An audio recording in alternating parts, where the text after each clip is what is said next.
Hello, my name is James, I'm the Mayor of Jamestown, and today we're going to be taking a quick look at Elite Dangerous Horizon.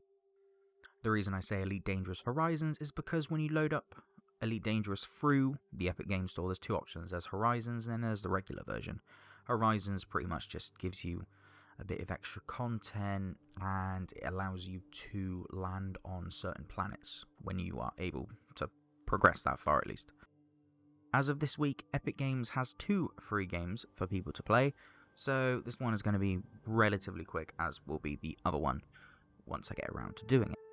For those of you that weren't here for the last review, I have a quick sort of ranking system that determines whether a game is worth your time. That's kind of how I do things here. So we've got green, which is worth your time, yellow, which is give it a go, see how you like it, and red is just don't bother, you're wasting your time.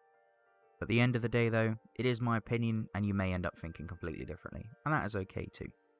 On to the review, Elite Dangerous is one of the 2 free games this week on the Epic Games Store. From the 19th of November 2020 to the 26th of November 2020, you too can pick up this game for free and for good.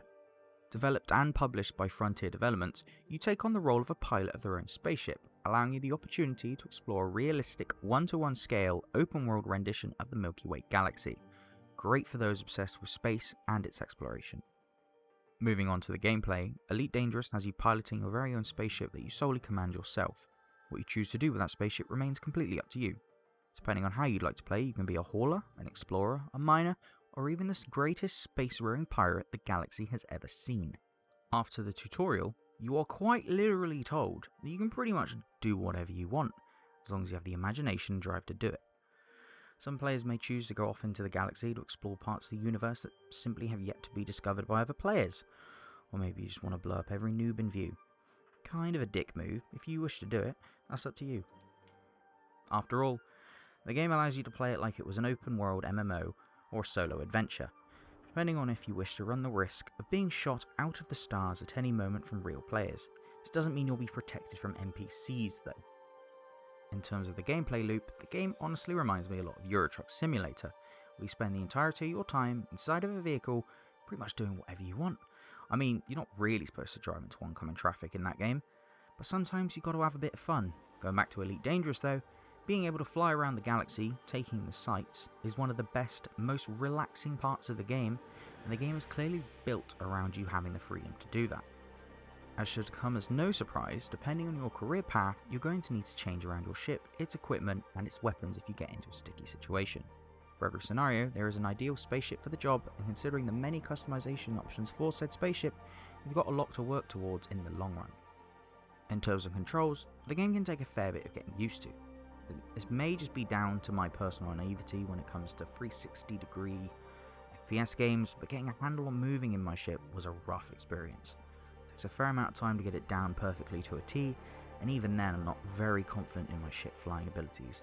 For those that are used to this type of gameplay, / those that have access to a flight stick, it's going to work wonders both in terms of controls and immersion.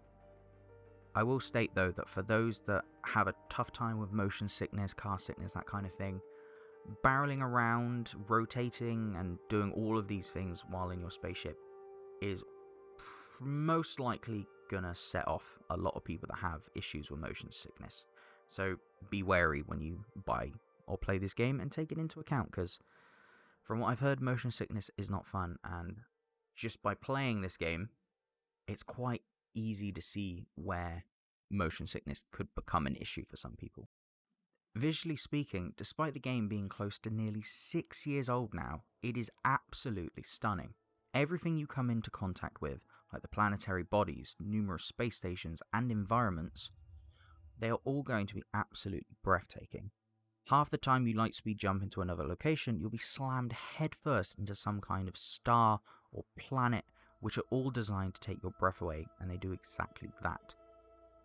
I will say, in terms of the UI, it looks incredible. It looks like something you'd see straight out of like Star Wars or Alien, something along those lines.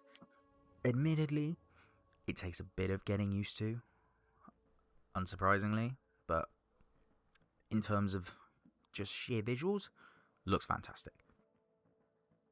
Even though the game's age is coming up on 6 years now, it's really hard to find a flaw in the game's visuals, graphics, or even the artistic style the developers have gone for.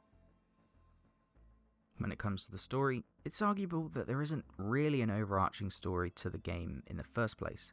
Yeah, there are parts of lore for you to enjoy and a degree of interest between all the factions in the game, but Elite Dangerous really revolves around you as the player coming up with your own stories and tales to encapsulate you. For those that were looking for a title that took you on a grand space exploration journey with complex characters and themes, you're not going to find it here. On the flip side though, you being able to create those stories yourself firsthand with other players is definitely going to be a drawing point for some people. Onto the music and sound, this one might be a tad divisive, and that's down to the fact that the game doesn't really have much of a backing soundtrack to go along with the proceedings. While playing, the only time I ever really recalled the soundtrack coming into play was while entering a space station, and even then that was from a classical piece that's been around for who knows how long at this point. Yeah, there's access to a radio, but it just gives you some general information about recent galactic news and goings on. Honestly, at a certain point, you're going to get sick and tired of your ship's engines worrying about the speed of sound. Outside of the music though, the general sounds are fantastic. The background chatter of other commanders/space stations really enhances the feelings of immersion. Your ship's engines and thrusters sound incredible, along with the weapons and pretty much everything else the game has to offer. While I don't like the severe lack of music or backing track, the sound effects for the game do their job, and they do their job well. In conclusion, Elite Dangerous is one of those games where I feel you're either going to love it or you're simply going to hate it. In terms of what the game has to offer, with the ability to charter your own course, doing whatever it is you like, in one-to-one scale of our own galaxy, is absolutely fascinating. But in all honesty though, it just isn't for me. On paper it sounds incredible, but in all honesty, for those of you out there that live for these sort of simulator-esque games, you could do a lot worse than Elite Dangerous. For me though, it's just not my type of game, and probably isn't something I'm ever going to come back to after this sort of mini review that I've done. At the end of the day though, I need to give the game a traffic light score of something, and this one is going to be getting a yellow. I didn't love my time with the game enough to give it a green, and I sure as hell didn't dislike it nearly enough to give it a red. Elite Dangerous is simply one of those games for people who love the genre and know what they like, and unfortunately, I'm simply not one of them. As I always state, this is just my opinion, and you may have a completely different one to me. If what you've seen looks fun, give it a go. I doubt you'll be disappointed. Thanks to everyone for sticking around. Be sure to like, comment, subscribe, and all that good stuff. My next review is going to be on The World Next Door, which should hopefully be coming out in the next couple of days. Until then though, I've been James, the Mayor of Jamestown, and I am signing off. Goodbye.